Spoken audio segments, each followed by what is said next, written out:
going beyond traditional textbooks to engage high school students in their learning experience. It's potentially a STEM education disruptive innovation used to create new software-based case studies, apps, and iBooks, all to teach important concepts related to teaching and learning science. Greetings, everyone. It's Friday, May 9, 2014, and this is Tech Talk with Technology Association of Georgia President Tino Mantella. I'm your guest host, Frank Baia. Here to the Tech Talk, one of TAG's top 40 most innovative companies in Georgia. It's a growing University of Georgia startup company that aims to change the very way science is taught in classrooms. IS3D was founded in 2010 by 8 UGA faculty and staff members who shared the philosophy that today's high school and elementary students needed to become more interested in learning science, yet they needed to better master its principles, and that in this digital economy, that could best be accomplished through interactive software designed to engage them in the learning process. To date, IS3D has released a number of science education applications for both Apple and Android mobile devices and has obtained new funding that ensures even more will follow. On this edition, we take a close-up look into the startup that has an academia and technology industry abuzz to discover its origins and to learn more about its future as we speak with CEO of Interactive Science in 3D, Tom Robertson. As CEO of IS3D, the startup science education company has become a rapidly growing and widely respected cross-platform interactive software for use in schools. As of today, it has raised over $3.8 million in non-dilutive capital from state and federal small business programs. While the company will rebrand as Cogent Education in 2014 as it seeks to raise its first round of venture capital, today it's up to the Tech Talk where we speak with TAG Top 40 Most Innovative Company, IS3D, Interactive Science in 3D, CEO Tom Robertson. This edition of Tech Talk is brought to you by GlobalSpeak.com, new media consultants, corporate video and audio communications, video and audio production and distribution, live and virtual event production. TAG TV and TAG Radio is a service of GlobalSpeak.com, creatively delivering powerful marketing, video, and audio solutions.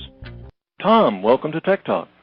Hi, Frank. Thanks for having me. It's great to be here. Well, I think, there's a lot of conversation about doing things that are innovative, but also when you have an opportunity to do something that's doing innovative and is just the right thing to do, that's something critically important to the evolution of probably the most critical resource we have, and that's the human resource as far as our children and our students are concerned. I know that your company is focusing on helping students to develop problem-solving and critical thinking skills. Tell us a little bit about what your company does and how they go about doing it. Sure. So I guess the end user of education is the economy. What the economy needs is people who can identify and solve problems.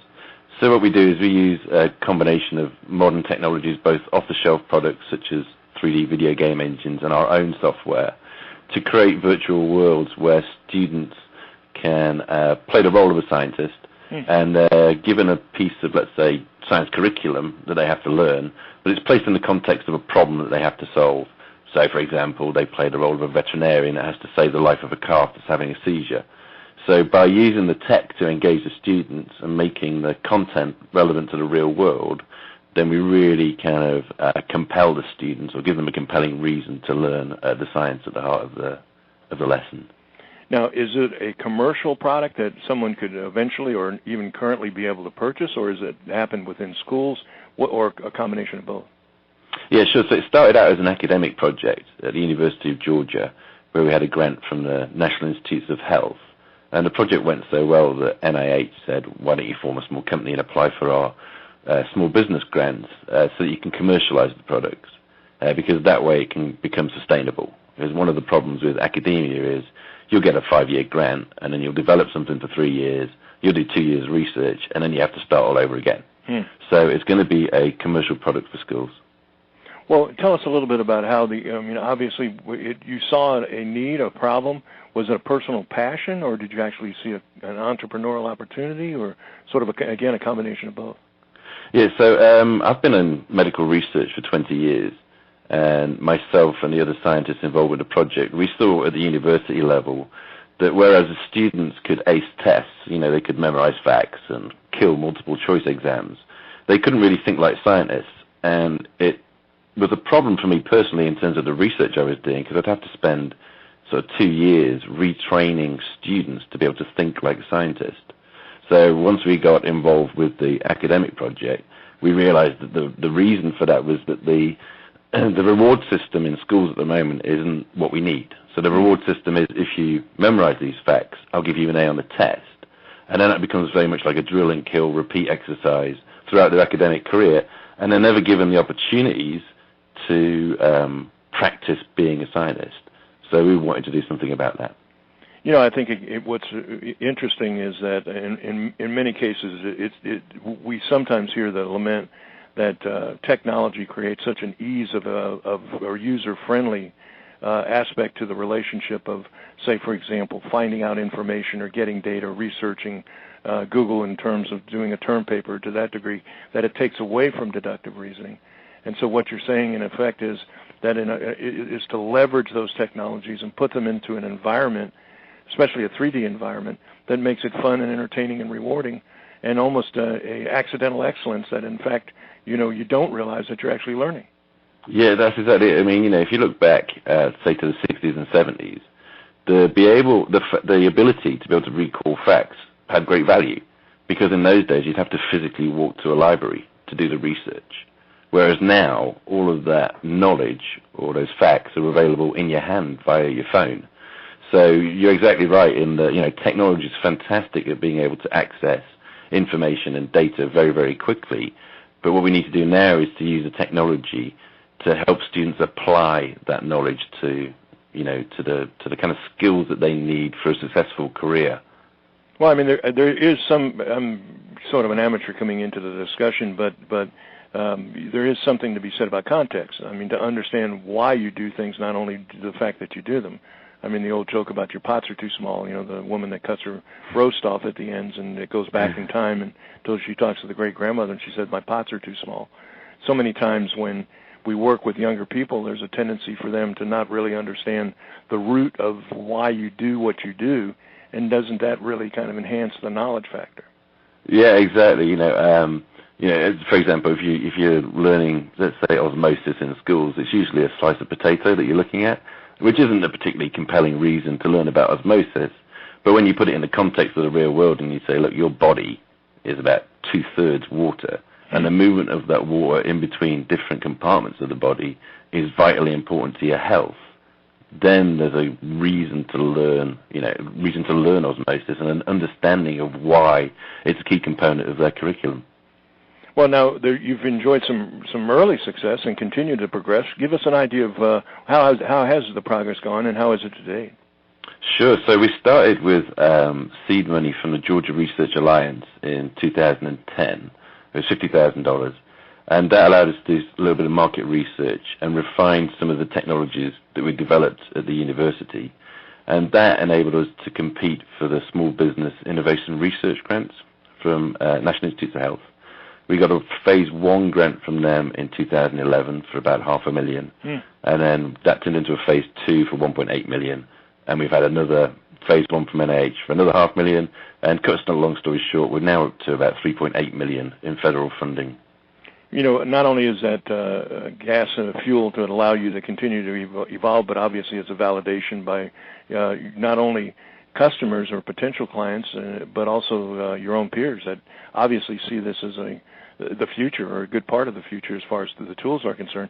Go into a little bit about working with the communities in Georgia. Obviously, one of the big pushes, science, technology, engineering, and math.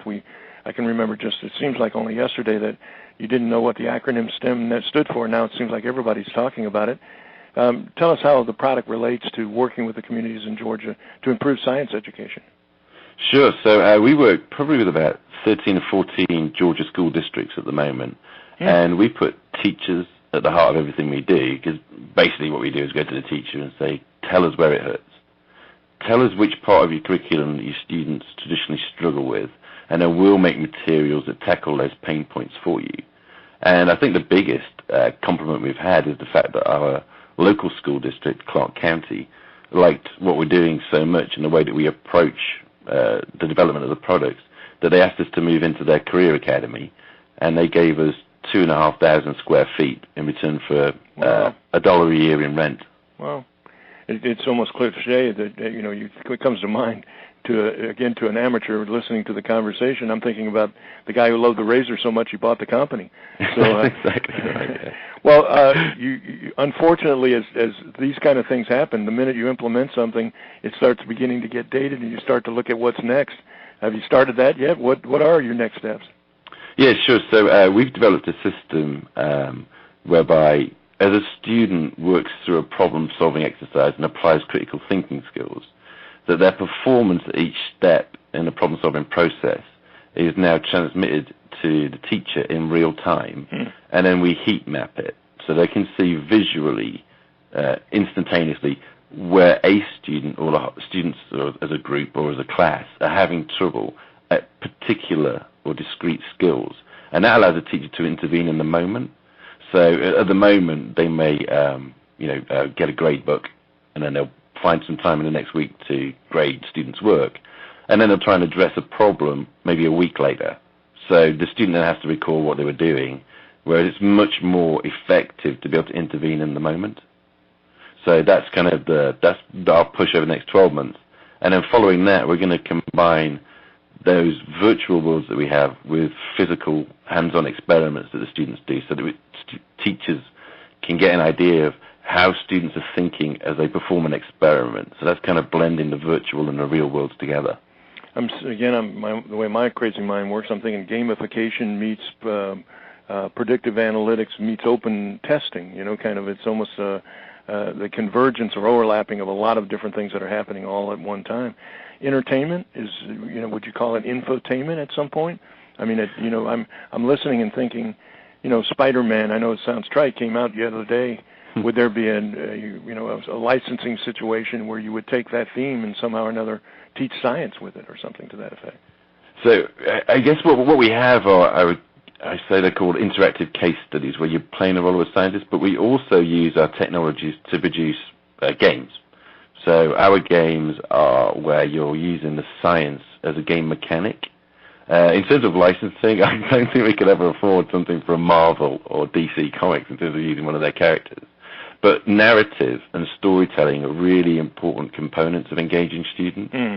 So, the narrative, let's say, where we base one of our case studies on a train crash that happened in Graniteville in 2005, and the students have to help somebody who's inhaled chlorine gas.